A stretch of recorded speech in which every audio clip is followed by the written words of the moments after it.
Right then, Reds. The city ground is absolutely buzzing with whispers, rumors, and that unmistakable feeling that something massive is brewing behind the scenes. If you're a true Forest fan, you know exactly what I'm talking about. That electricity in the air when our beloved club is on the verge of something big. We've got UEFA decisions hanging over our heads like a sword of Damocles. Young talents knocking on our door with dreams in their eyes, and a story that's about to shake you to your very core. But before we dive headfirst into this absolute chaos, do me a favor. Smash that like button if you bleed red like I do. Drop a comment with your wildest predictions about what's coming next. And don't you dare forget to subscribe, because what I'm about to tell you will completely change everything you thought you knew about our summer transfer window. The summer of 2025 has been nothing short of an emotional roller coaster for us Reds, hasn't it?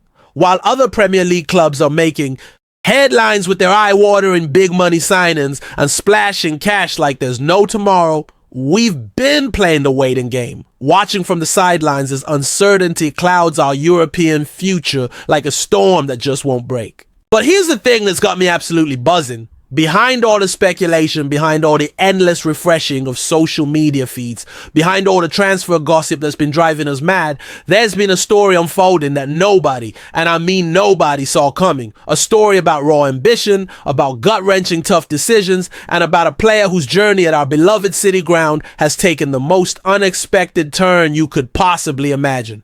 You see, while we've been frantically checking for updates about Igor Jesus' medical, wondering whether his signing will finally be confirmed, and debating whether we'll be playing Conference League or Europa League football next season, the club has been making moves behind the scenes that speak absolute volumes about our direction, our ambition, and our vision for the future. The academy is getting serious reinforcements. UEFA is playing political games with our European dreams, and somewhere in the middle of all this beautiful chaos, one player's Forest chapter has quietly, almost silently, come to an end in a way that will leave you questioning everything you thought you knew about modern football. Luke Campbell. That's the first name that's been lighting up the Forest forums and social media groups, and for absolutely brilliant reasons. This 19-year-old goalkeeper sensation has just chosen the city ground as his new home, turning down Crystal Palace in the process like a boss. The former Chelsea youngster, who made an impressive 21 appearances for the Blues' various academy ranks, has decided that his footballing future lies with us. And frankly, it's a statement of intent that shouldn't be overlooked by anyone who understands the beautiful game. Now I know exactly what you're thinking. It's just an academy signing, mate. Nothing to get too excited about. But hold on just a minute. This lad was actively wanted by Palace. He's got genuine Premier League academy experience under his belt, and he's choosing us over them. That tells you absolutely everything about where this magnificent club is heading, doesn't it? With Harry Griffiths making his move to Notts County, we desperately needed someone to step up in our B-team ranks. And Campbell looks like he's more than ready to seize that golden opportunity with both hands. But here's where it gets absolutely fascinating. Nuno Espirito Santo has already proven beyond any doubt that he's not afraid to throw youngsters into the deep end when they deserve it. Remember Zach Abbott at Wembley against Manchester City? That moment when a young lad got his chance on the biggest stage. That's the kind of manager we've got. One who genuinely believes that if you're good enough, you're old enough. Campbell knows this, and he knows that at Forest, the pathway to the first team is clearer than at most clubs in the Premier League. The timing couldn't be more perfect either. With Matt Sells and Carlos Miguel holding down the fort for now, Campbell can develop without the crushing pressure of immediate first-team expectations, learn from genuinely experienced keepers, and work his way up the ranks at his own pace. It's a calculated, intelligent move by the club, and one that shows we're thinking long-term, not just about quick fixes and panic buys. Meanwhile, UEFA has been playing puppet master with our European dreams, and the uncertainty has been driving every single one of us absolutely mad.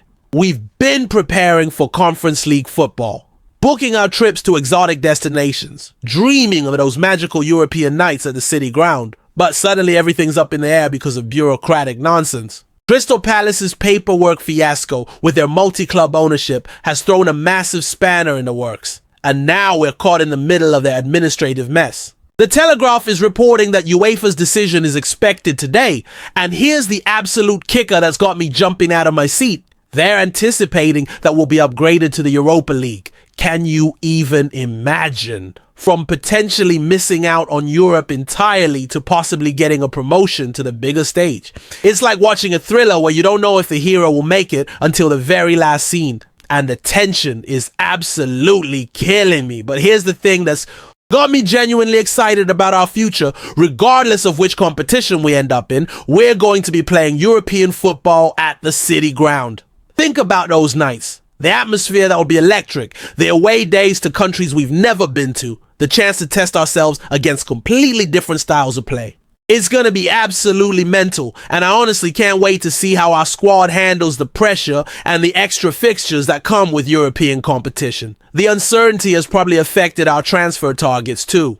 Some players might be sitting on the fence, waiting to see which competition we'll be in before making their final decision. But you know what? If they're that bothered about Conference League versus Europa League, maybe they're not the right fit for this club anyway. We want players who are excited about the project, about being part of something truly special at Forest, regardless of which European competition we're in. But here's where our story takes the most unexpected turn of all, and where everything I've told you so far suddenly makes perfect sense. Ramon Sosa, the name that's been quietly, almost secretly removed from our squad list. The player whose Forest journey has come to an end in a way that few saw coming and even fewer understood. The 25-year-old Paraguayan winger who joined us from CA Talleres in August 2024 with such incredible promise and potential has been sold to Palmeiras, and honestly, it's a move that says more about the harsh realities of modern football than any of us would like to admit. Think about it for a moment. Sosa scored 3 goals for us last season, including that absolutely beautiful equalizer against Brighton in September. That goal, that magical moment in front of the away end after a lightning-quick counterattack, it was pure poetry in motion. He was part of our impressive FA Cup run, scoring twice and providing an assist, making 23 appearances across all competitions. For a player who was supposed to be building his Premier League career with us, those numbers weren't terrible by any stretch of the imagination. But here's the harsh, brutal reality of football. Sometimes it's not just about what you do on the pitch. Sometimes it's about fit, about timing, about chemistry, about the specific direction the club wants to go. Sosa, with his impressive 22 international caps for Paraguay, clearly had the talent. But talent alone isn't always enough in this unforgiving game, is it? The move to Palmeiras makes perfect sense for him. They're 4-time Copa Libertadores winners, currently sitting 4th in Serie A, and they can offer him the kind of football that might suit his style and personality better. But for us, it's a sobering reminder that not every signing works out the way we hope, and that sometimes the kindest, most professional thing is to let a player go where they can truly flourish. What strikes me most about Sosa's departure is how quietly, how professionally it all happened. No drama, no public falling out, no bitter statements or social media wars. Just a professional acknowledgement that it was time to move on. That's the mark of a well-run club, isn't it? Making tough decisions without creating unnecessary chaos or burning bridges. So there you have it, Reds, the complete unvarnished story of our summer so far. We're bringing in promising young talent like Campbell, we're potentially getting upgraded to the Europa League, and we're making the hard but necessary choices about players like Sosa. It's all part of the beautiful, chaotic, unpredictable world of football that we love so much, even when it breaks our hearts. Smash that like button if you're excited about our European adventure. Drop a comment telling me what you think about the Sosa situation, and subscribe, because this is just the beginning of what promises to be an absolutely wild season at the City Ground. The question that's burning in my mind right now is, are we ready for what's coming next? Because something tells me this summer is far from over, and our beloved City Ground is about to witness something truly special.